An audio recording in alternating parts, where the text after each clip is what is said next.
Hi, welcome to another Derek Does. Today, we're going to do this. Hi everybody, welcome back to another Derek Does. I'm Derek, and if you're new here, please subscribe. I think you're going to like it. There's tons of stuff I have of past videos.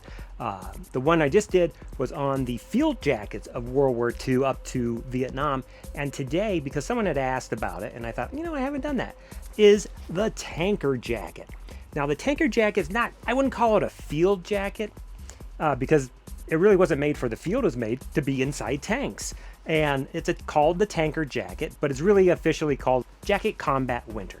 And this came in a three-piece set. It was the jacket, it came with pants, and then a helmet liner. These were issued to tank crews, but most of the infantry and everybody, even airmen, discovered this jacket and thought, well, this is a really nice jacket.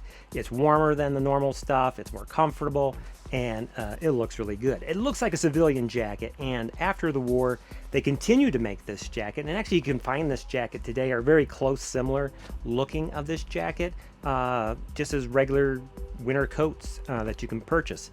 So this one is a reproduction. I don't have an original. I've never had an original. They're very rare.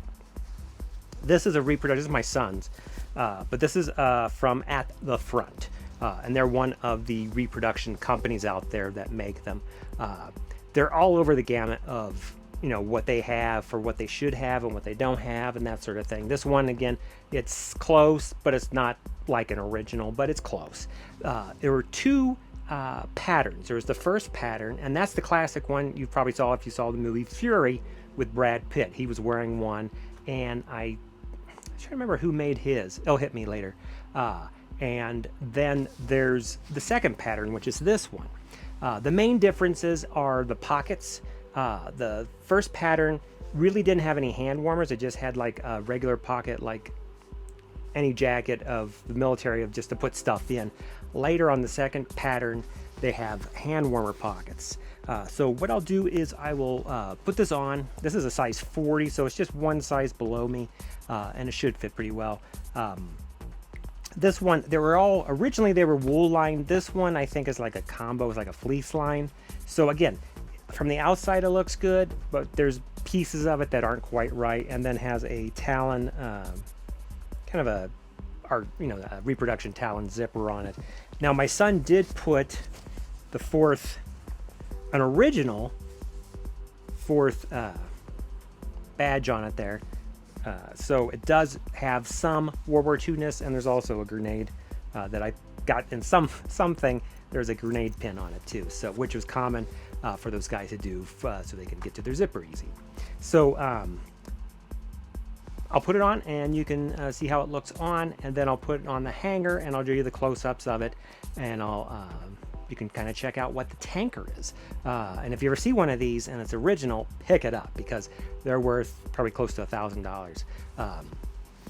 The pants probably not as much, because nobody really wants the pants. Everyone wants the jacket and the hat. Again, there's not as much as, now if you get the full set, then that's bonus. But most people just want the jacket.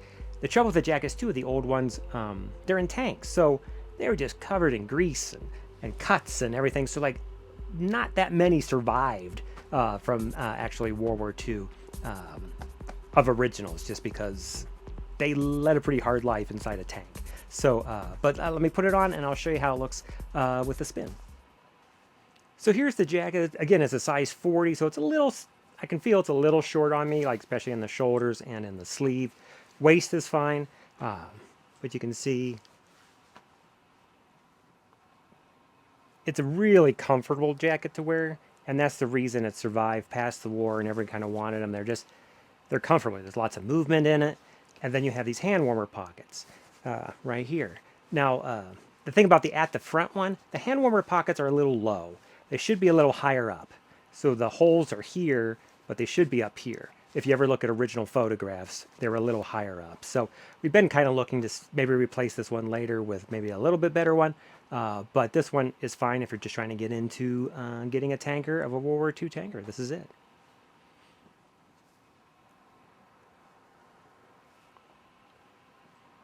So here it is. This is again the second pattern World War II tanker reproduction from At the Front.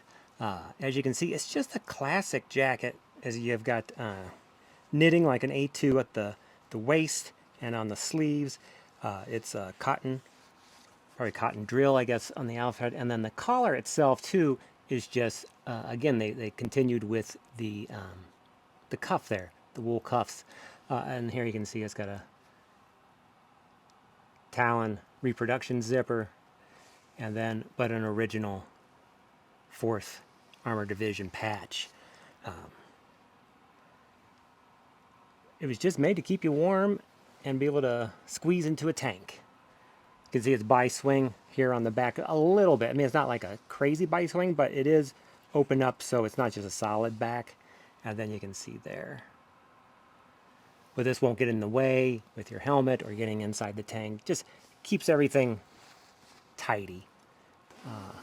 And then on the inside, this should have been lined with wool. This is actually like this fleece material.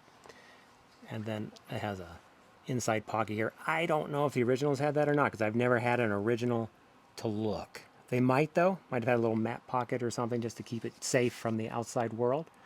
And there you can see the tag, which they're trying to copy as a Type 2. And at the front, this, I don't even know what that might have been, just medium.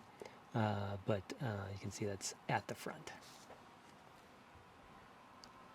The hand warmer pockets are here. They're not lined with wool. I don't know if the originals were or not. These are lined with cotton. I'm assuming they were just lined with cotton, and then it has a wind flap that goes all the way up. And one thing about these jackets, too, to look for, particularly on a reproduction, is the zipper. Originals, the zipper went up to halfway. They didn't go all the way to the top, and they didn't go all the way down here. So always when you look for reproductions, just things to look for, make sure the zipper goes here. And you can see where these hand warmers are lower. They should be up a little higher.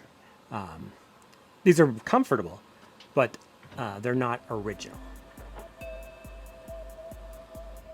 And there you go. This is again, the World War II reproduction of the Tanker Jacket. There was 2 versions. There was the Type 1, I guess, and the Type 2. This is the Type 2 with hand warmer pockets. The others just had pockets and went straight down on it. But either look great. I think either would be a fantastic collection or addition to your collection if you can find one. Again, they're super hard to find, but there are reproductions out there ranging from, you know, $100 probably up to $700 for a really nice reproduction. And again, you get what you pay for the most part, in the ways of authenticity, if that's what you're going after. If you're going just for kind of looks, this is fantastic. This is from at the front. It's really close. It's warm. It fits the bill. Particularly if you can jazz it up a little bit with some original World War II patches and things along that to kind of just make it look a little better than just a plain green jacket, if that's what you want. So hope you enjoyed this episode of Derek Does on the Tanker, one I haven't done yet. Check out all my other videos. If you're into like World War II jackets, I've got a bunch of them, so check them out. And as I get them in, if I find something, I will do a video on it for sure, because usually I'll get it and then I just don't have places to store it. If it's my size, I might keep it, but if it's not, then I'll probably sell it. So I'll let you know if I'm going to be selling anything that I'm going to be showing you. So I'll see you. Thanks for watching, and I'll see you on the next Derek Does. Bye-bye.